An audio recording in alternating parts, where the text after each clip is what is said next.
Young and the Restless sees Billy Abbott losing patience and hitting someone with a harsh ultimatum.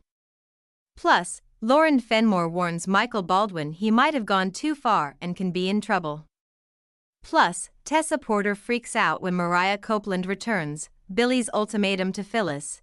Will she be shown the door on Young and the Restless? So as this week ends, we saw Billy trying to get Phyllis Summers to stop pushing Daniel Romalotti to come and work with them at Abbott Communications.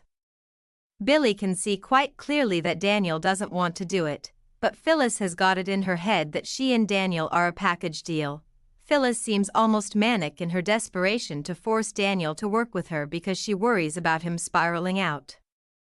But Daniel actually seems to be on the right path now. And he's kind of being zen. He's taking these guitar lessons with Tessa. He's thinking about things, right? If anybody's spiraling, I would say it's Phyllis.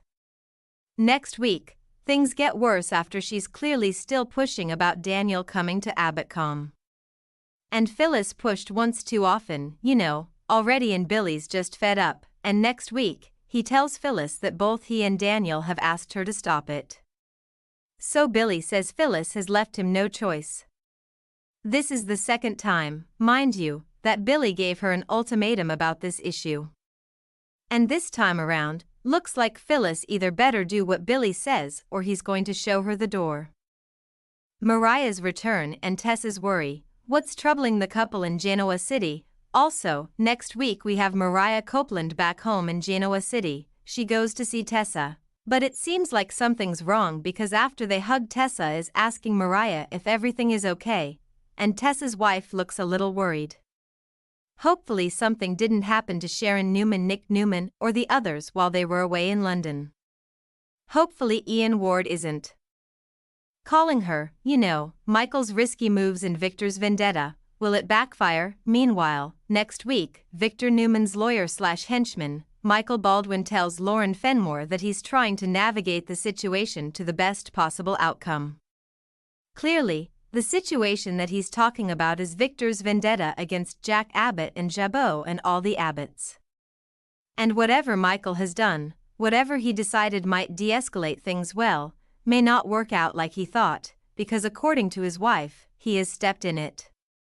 Lauren is sure that Michael has made the situation worse. And Lauren warns him that when Victor finds out what Michael did, it's going to come back and bite him in the butt. So clearly, while trying to derail his boss, Victor's vendetta, we're going to see Michael coloring outside the lines a bit. You remember he asked Victor if they can take their spies out of Jabot, and he told Michael no. And one of the spies is now a double agent that Kyle Abbott and Jack flipped. Plus, Diane Jenkins approached Michael about shutting this whole thing down and asking for his help. And when he told Victor, the mustache went nuts and vowed he'll never back down. Even Nikki Newman is tired of it. And she told Victor that she hoped that he was keeping too busy to plot against Jack and the Abbotts. But come on, when is Victor ever too busy for plotting? I will say rarely, if ever. Young and the Restless, Jack and Diane's home renovation and Victor's relentless sabotage. Meanwhile, Jack and Diane take a brief break from the business drama to enjoy the remodel of the Abbott mansion. Jack, of course, was terrified of what he'd be walking into. But it turns out Diane did a fabulous job.